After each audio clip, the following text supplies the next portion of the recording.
ఖమ్మం జిల్లా కల్లూరులో నిర్వహించిన ప్రజా దర్బార్ కార్యక్రమానికి రాష్ట్ర రెవెన్యూ శాఖ మంత్రి పొంగులేటి శ్రీనివాసరెడ్డి, సత్తుపల్లి ఎమ్మెల్యే డాక్టర్ మట్ట రాగమయి దయానంద్ హాజరయ్యారు. తల్లాడ, కల్లూరు మండలాల నుంచి భారీ సంఖ్యలో ప్రజలు తమ సమస్యలపై వినతి పత్రాలు సమర్పించారు. ఈ సందర్భంగా మాట్లాడిన మంత్రి పొంగులేటి శ్రీనివాసరెడ్డి, సత్తుపల్లి నియోజకవర్గాన్ని 2 క్లస్టర్లుగా విభజించి ప్రజా దర్బార్ నిర్వహిస్తున్నామని తెలిపారు. కులం, మతం, పార్టీతో సంబంధం లేకుండా అర్హులైన ప్రతి పేద కుటుంబానికి ఇల్లు మంజూరు చేస్తున్నామని చెప్పారు.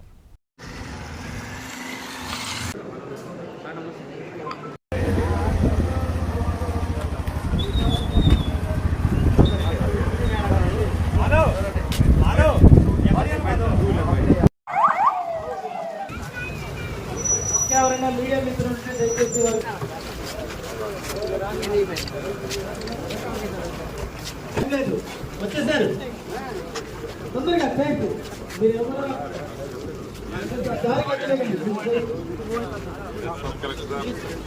ఏమి కట్టలేదు, మీరెవరు కూడా ఏమి కట్టలేదు.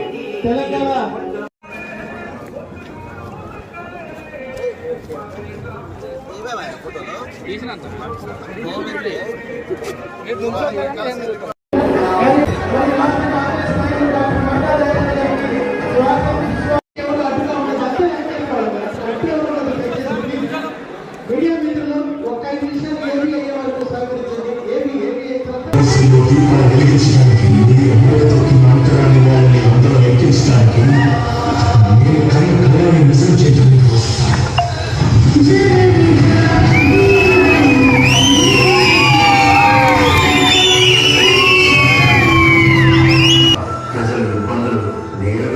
రెవెన్యూ మరియు గృహ నిర్మాణ శాఖ మంత్రి పొంగులేటి శ్రీనివాసరెడ్డి చెప్పుకునే అవకాశం ప్రజలకు కల్పించిన మన ఎమ్మెల్యే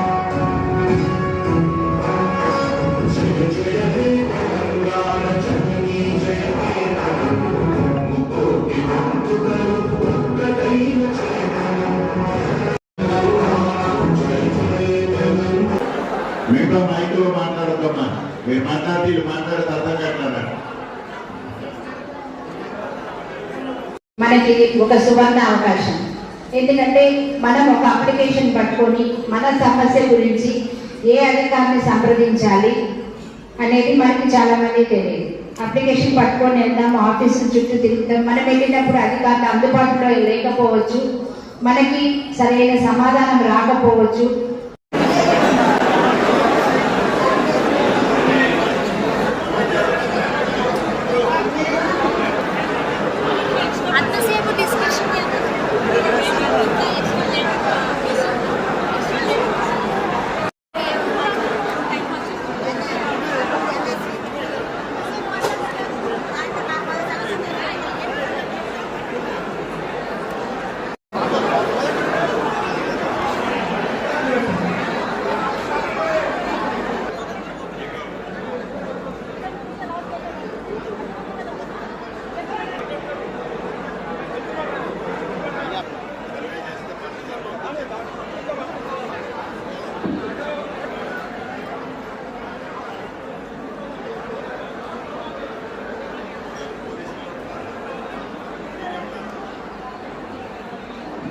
ఆనాటి ధరలు అప్పుడప్పుడు కారుకోతలు కూస్తుంటారు, డ్రామాల మాటలు చెప్తుంటారు, అబద్దాల మాటలు చెప్తుంటారు.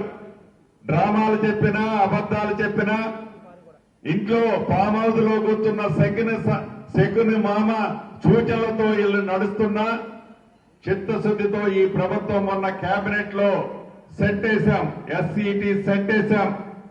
ఈ ప్రభుత్వం యొక్క చిత్తశుద్ధిని చూపిస్తాం.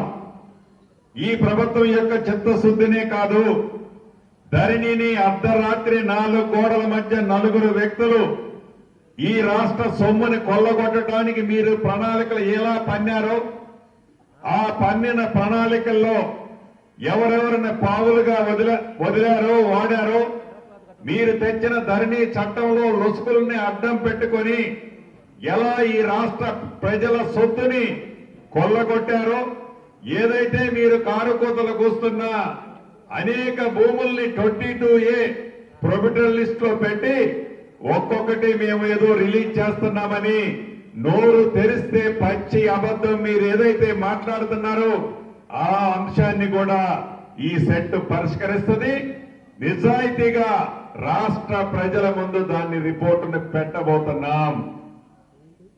ధరణిని ఏ కంపెనీకైతే మీరు ఇచ్చారో, ఆర్థికంగా ఊబులో కూరుకుపోయిన ఆ కంపెనీకి ధరణినిచ్చి మీ స్వార్థపూరితమైన నిర్ణయాలతో ఆ కంపెనీ అర్ధరాత్రి పూట ఎవరెవరు ఆస్తులు, ప్రభుత్వ ఆస్తుల్ని మీ నాయన సొత్తులా మీ పేరు లెక్కించుకున్నారో రేపు ఆ సెట్ ప్రజల ముందు ప్రత్యక్షంగా చూపిస్తుంది. అది చూపిస్తుందని నిద్రబాటున రాత్రులు గడుపుతున్నారు. అది తెలిస్తే, అది నిజము బయటకు వస్తే, మీ బండారం బయటపడితే భవిష్యత్తులో మీకు పుట్టగతులుండవు. ఈ రాష్ట్ర ప్రజలు గులకరాలతో కొడతారని భయంతోనే మీరు గడిచిన కొన్ని రోజుల నుంచి మీరు పడిగే అవాక్కులు చవాక్కులు. ఈ ప్రభుత్వానికి చిత్తశుద్ధి ఉంది. ఇది ప్రజల ప్రభుత్వం, ప్రజలు నచ్చే మెచ్చే ప్రభుత్వం. చిత్తశుద్ధి ఉంది కాబట్టే ఏదైతే సెట్ ఉన్నత అధికారులు, ఐపీఎస్ అధికారుల అధ్యక్షతలో ఐఏఎస్, ఐపీఎస్ ఇతర ఉన్నతమైన అధికారులతో న్యాయబద్ధంగా స్వచ్ఛతతో ఎంక్వైరీకి ఈ ప్రభుత్వం ఇప్పటికే ఆర్డర్ వేసింది. ఓడిగే మాట నిజం. ఆ ఆడబిడ్డ తాపత్రయపడి అడిగే దాంట్లో నిజముంది. ప్రతి కుటుంబం, ప్రతి పేదవాడు నీ దేవుడు, ఆ ఊళ్ళో నీ ఇల్లు ఎక్కడా అని అడుగుతారు. అంటే ఆ మనిషికి ఒక అడ్రస్ అనేది ఉంటది. ఆ ఇంటి ద్వారానే ఇల్లు అంటే 4 సిమెంట్ కట్లతో, 100 ఇటుకలతో నిర్మించేది కాదు. అది పేదవాడి ఆత్మ గౌరవానికి చిహ్నంగా కనిపించేదే ఇల్లు. అది ఈ ఇందిరమ్మ ప్రభుత్వంలోని మాకు తెలుసు. ఆ పేదోడి కష్టాలు ప్రత్యక్షంగా చూశాం. ఆ పేదోడు చెప్పే ప్రతి మాటని ఈ చెవులతో విన్నాం. అధికారంలో ఉన్ననాడు మీరు అహంకార పూరితంగా ఆ పేదోడి కష్టాలు తీర్చాలని ఏ రోజు మీకు జ్ఞానం కలగల. కాళేశ్వరం కడితే 1,00,000 కోట్ల కమిషన్ వస్తుందని కాళేశ్వరం కట్టడానికి మీరు తాపత్రయపడ్డారు తప్ప ఆ పేదోడి ఘోష, ఆ పేదోడి ఆత్మ గౌరవానికి చిహ్నంగా ఆ చిరు ఇల్లు కట్టాలి అనే జ్ఞానం లేకపోవటం దురదృష్టకరం. ఈ ప్రభుత్వం పేదవాడి ఆత్మ గౌరవానికి చిహ్నంగా పేదవాడిని తల ఎత్తుకొని తిరిగే విధంగా నీ దేవుడు ఆ ఊళ్ళో ఏ బజార్లో నీ ఇల్లుందంటే అదిగో ఆ ఇల్లే నా ఇందిరమ్మ ఇల్లు అని చూపించి ధైర్యంగా చెప్పే విధంగా ఈ ప్రభుత్వం పేదవాడికి ఇల్లు ఇవ్వాలన్న తాపత్రయమే ఈ ప్రభుత్వం యొక్క ముఖ్య ఉద్దేశం. దాన్ని కూడా ఒక బూతులా, ఒక తప్పుడు వ్యవహారాలుగా నిస్సిగ్గుగా మీరు విమర్శిస్తుంటే మీకు సిగ్గనిపించకపోవటం మానవ జాతికి అవమానపరిచే విధంగా ఉంది మీరు మాట్లాడేది. అంటే ఈ సభలో నాయకులు, అధికారులు కూడా పాలు పంచుకోవాలని ప్రతి ఒక్కరిని అభ్యర్థిస్తూ మీ అందరి దగ్గర సెలవు తీసుకుంటున్నాను.